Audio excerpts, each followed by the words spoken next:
I stood in the shadows of the hallway, my fingers curled around a ceramic mug that had gone cold 20 minutes ago. The house was quiet, except for the muffled voices bleeding through the mahogany doors of my father's study. I wasn't eavesdropping, I was just existing in the space I usually occupied, the background. Then I heard my name. Not with affection, but with the clinical tone my father, Jeffrey, used when discussing a bad debt. He told my mother, Nicole, that I was too embarrassing for the New Year's gala at the Vance estate. He said, "Your brother's in-laws are elite, Nicole. Maya will humiliate us with that drab look and her technical talk. She'll ruin Grayson's big moment." We've agreed. She stays hidden. I didn't drop my mug. I didn't gasp. I just watched the steam vanish from my coffee, realizing that in the ledgers of this family, I wasn't a daughter. I was a liability. Have you ever felt like the invisible one in your own family? Let me know your story down in the comments. I'd love to hear from you. My eyes remained dry. I didn't walk into that room to demand an explanation or a seat at their table. If they wanted me invisible, I would become a ghost, the kind that haunts you by taking everything when they leave. I walked back to my room, the floorboards silent under my feet. My heartbeat wasn't racing. It was rhythmic, mechanical, and cold. I sat at my desk and opened my laptop. The screen glowed with the blue light of the Vance Estate optimization dashboard. For 6 months, I had been the silent architect of this vineyard survival.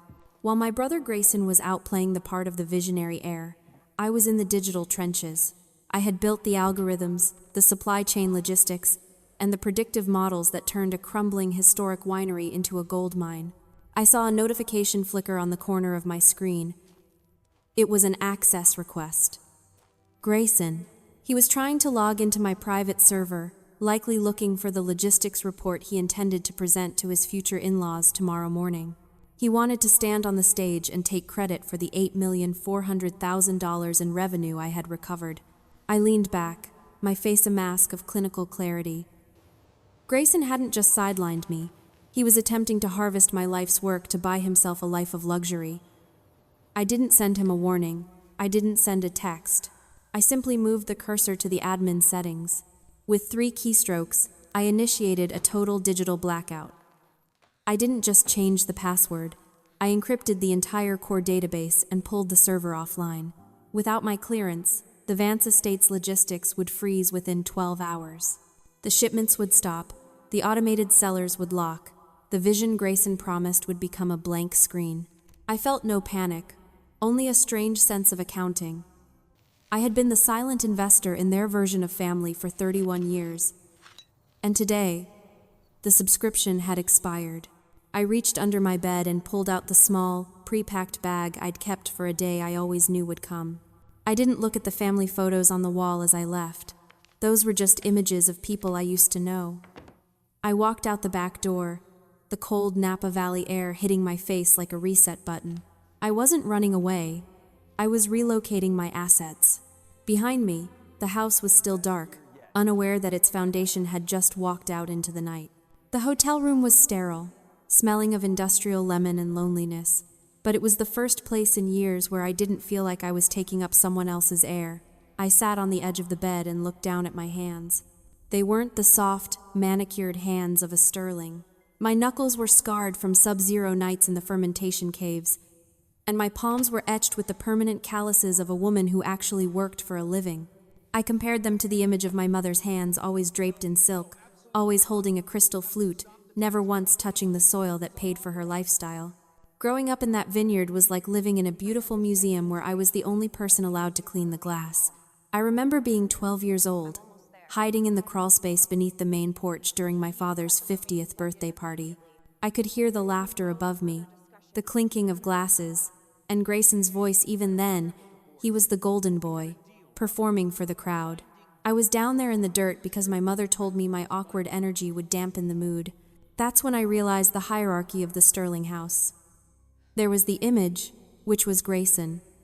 There was the status, which was my parents. And then there was the foundation. That was me.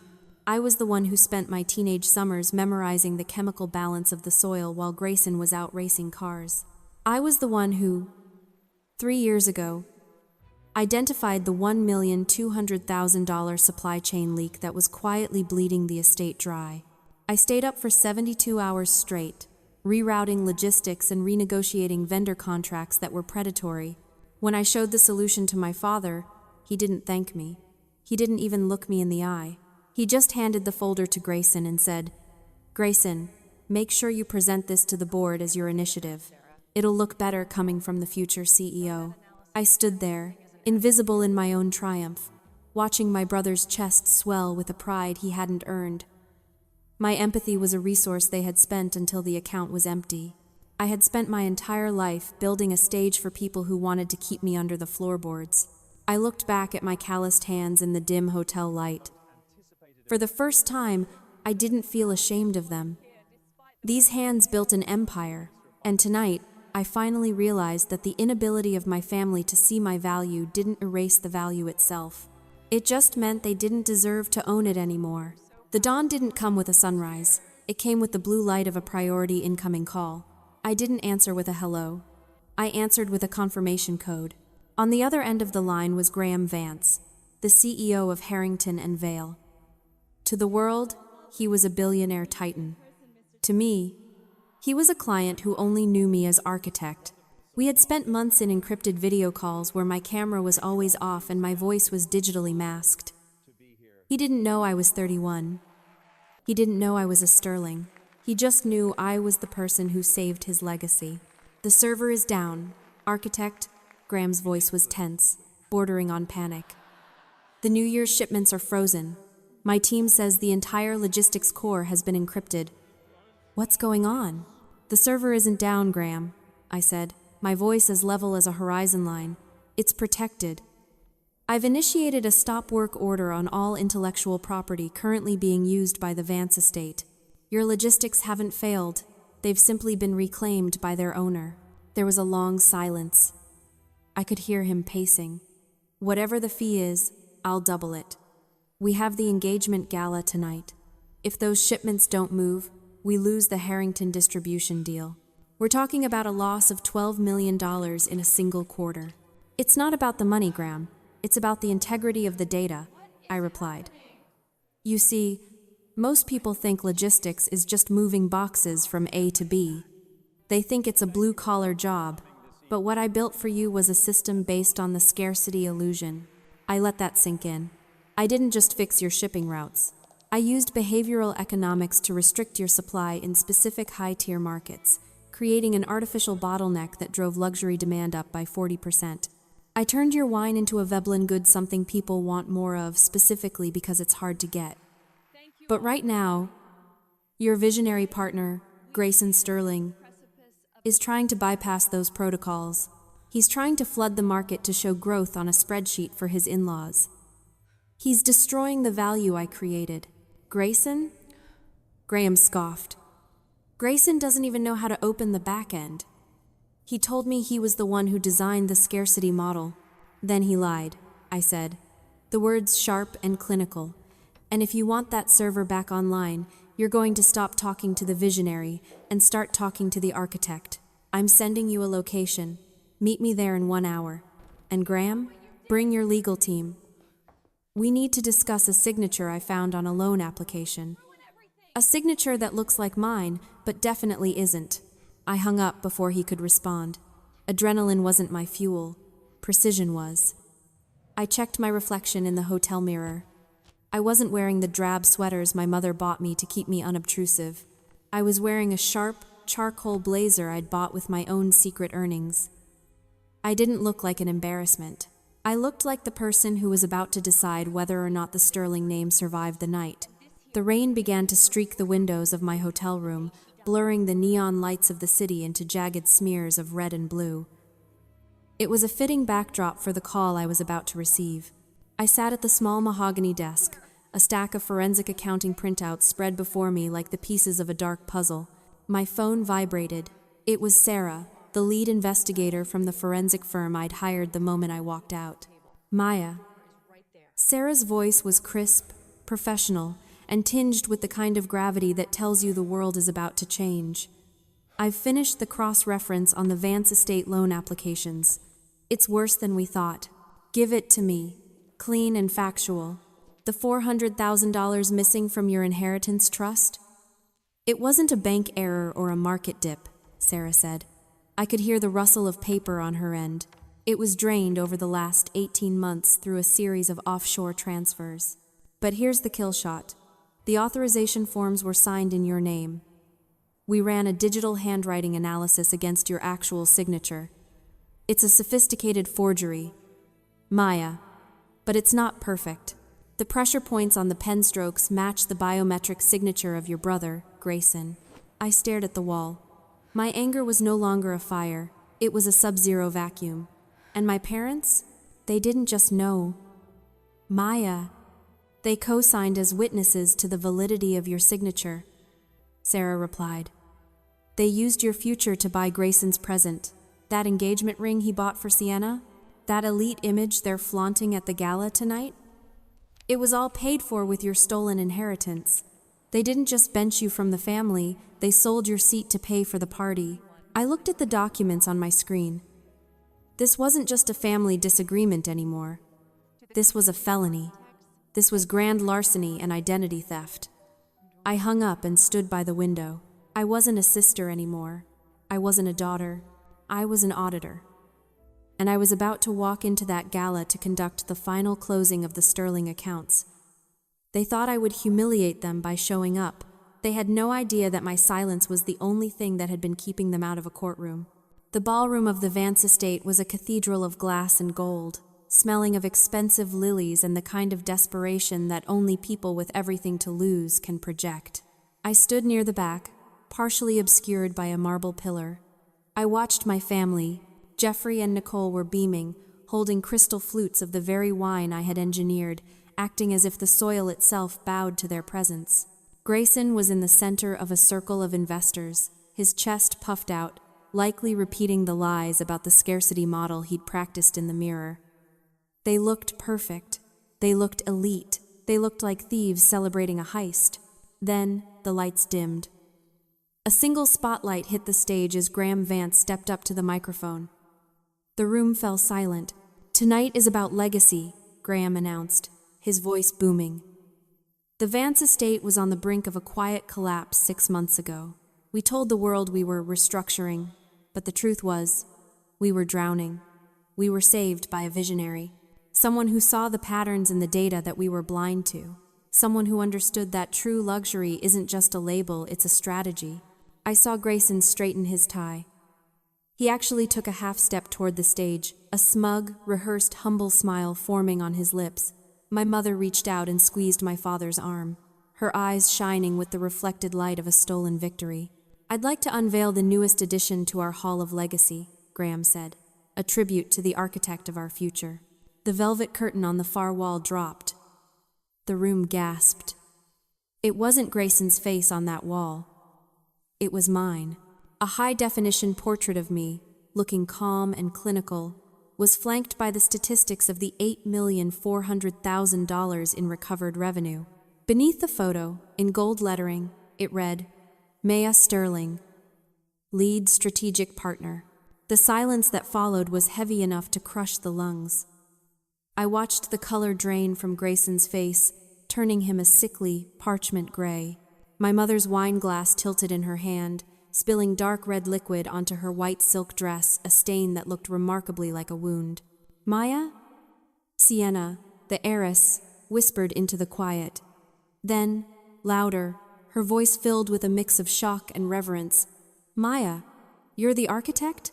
Graham Vance looked toward the back of the room, his eyes locking onto mine. He didn't look at my parents. He didn't look at the golden boy. He bowed his head slightly. Architect, please, come claim your place. I walked forward. The crowd parted like a retreating tide. I passed my father, who tried to reach out for my arm, his lips trembling with a sudden, pathetic Maya. Honey, I ignored the gesture. I stepped onto the stage as the Harringtons and the Vances began to clap. Then they began to cheer. I stood at the podium and looked down at the three people who had spent my entire life trying to keep me in the crawl space. They looked small. For the first time, the Sterlings didn't look elite. They looked like frauds caught in a bright light. My family told me I would humiliate them tonight, I said into the microphone, my voice amplified and cold. They were right, but they were wrong about who the embarrassment actually is. The silence in the aftermath of my speech was absolute, the kind of silence that usually precedes a structural collapse. I didn't wait for the applause to fade. I stepped off the stage and walked straight toward the private tasting cellar. I knew they would follow. Predators always follow when they think they can still manipulate the prey. Jeffrey, Nicole, and Grayson burst through the heavy oak doors seconds later. My mother was shaking, her face a mask of ruined social ambition. My father's face was a deep, dangerous purple. "What was that?" Jeffrey hissed, his voice trembling with a mix of fury and fear. "You just humiliated this family in front of the most powerful people in the valley. Do you have any idea what you've destroyed?" "I haven't destroyed anything, Dad," I said, pulling a thick envelope from my blazer. I tossed it onto the tasting table. "I've just completed the audit. This isn't about a gala. This is about the $400,000 you drained from my trust to buy Grayson's way into this room." Grayson lunged for the envelope, but I slapped my hand down on it. "Don't. It's a forensic report, Grayson. We have the biometric pen stroke analysis on the forgeries. We have the offshore transfer logs. We even have the witness statements from the bank manager who remembers Mom and Dad vouching for my identity while I was actually at the warehouse in Sonoma." The room went cold. The bravado drained out of Grayson like wine from a broken barrel. He looked small, pathetic. "Maya, please," Nicole whispered, her voice cracking. "We did it for the family legacy. We're your parents. You wouldn't go to the police?" I looked at her, really looked at her, and realized I felt nothing. This wasn't a connection. It was a closed file. "You've been overdrafting my compassion for 31 years, Mom. The account is closed. I'm not filing the police report tonight. Not because of blood, but because Graham Vance has offered to buy out your remaining shares of the vineyard to keep the scandal quiet. You're going to sign them over to me. All of them. You get to keep the house, and you get to disappear. If I ever see your names on a Sterling asset again, the forensic report goes to the district attorney." "You're taking the vineyard?" Jeffrey gasped. "This is our life." "No," I said, opening the door for them. "This was my life. You were just the guests who overstayed their welcome. Now, leave. I have a legacy to actually build." I watched them walk out, their shadows long and crooked on the cellar floor. For the first time in my life, the weight in my chest was gone. I walked out onto the balcony overlooking the vines. The Napa night was crisp, and the stars were sharp. I thought about everyone else out there who was currently standing in the shadows of their own lives. "So, this is for you, to the one who is always too much or not enough for the people who are supposed to love them.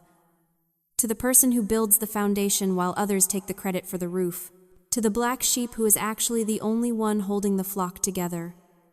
Their inability to see your value does not erase the value itself. You are not an embarrassment. You are an architect. And sometimes, you have to let the old house burn down so you can build something that actually fits the person you've become." The sun started to peek over the Mayacamas Mountains. It wasn't just a new day. It was a new ledger. And for the first time, I was the only one holding the pen. If this story resonated with you, share it with someone who needs to hear that their worth isn't defined by their family. Hit that subscribe button to join our community of architects. See you in the next story.